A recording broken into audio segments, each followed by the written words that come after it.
7 দফা দাবিতে কুষ্টিয়ায় সড়ক অবরোধ ও বিক্ষোভ করেছেন ডিপ্লোমা শিক্ষার্থীরা।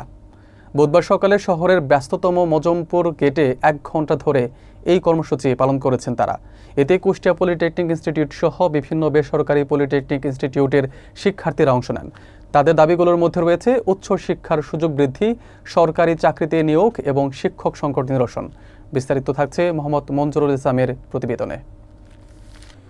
বুধবার সকাল 11:30 থেকে টানা 1 ঘণ্টা কুষ্টিয়া শহরের মজমপুর গেটে ডিপ্লোমা শিক্ষার্থীরা সড়ক অবরোধ ও বিক্ষোভ কর্মসূচি পালন করে। এই কর্মসূচিতে কুষ্টিয়া পলিটেকনিক ইনস্টিটিউট এবং বিভিন্ন বেসরকারি পলিটেকনিক ইনস্টিটিউটের শিক্ষার্থীরা অংশ নেন।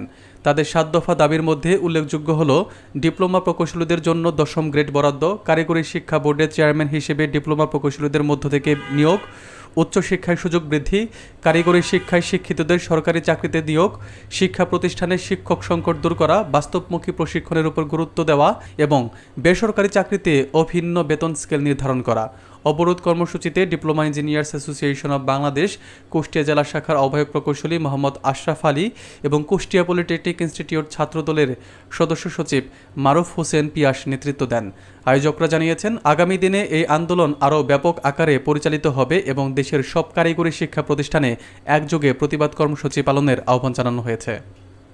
আমরা তাদেরকে হুঁশিয়ারি করে বলে দিতে চাই, যদি আমাদের অস্তিত্বের স্বার্থে যদি আমাদের 10ম গেট নিয়ে তারা যদি বাড়াবাড়ি করে, আমরা কিন্তু রাজপথ ছাড়বো না।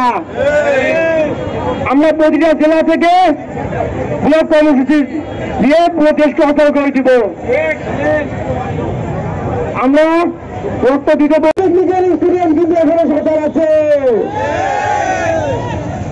পলিটেকনিক ইনস্টিটিউটের সকল শিক্ষার্থী নির্বাচন যদি একত্রিত হয়, বাংলাদেশের রাজপথ কিন্তু কেটে যাবে।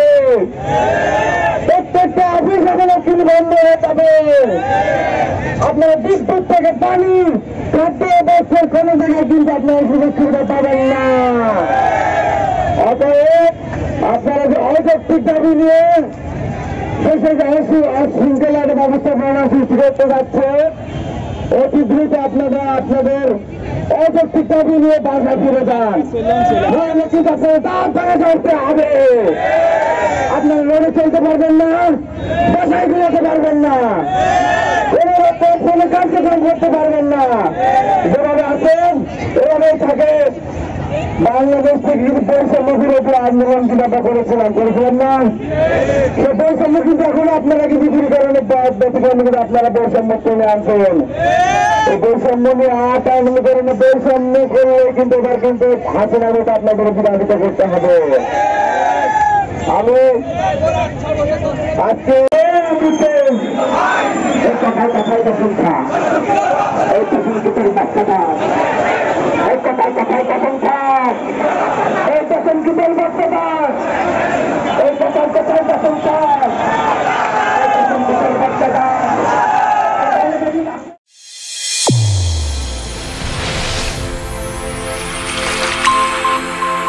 চ্যানেল A1 হৃদয়ের স্পন্দন।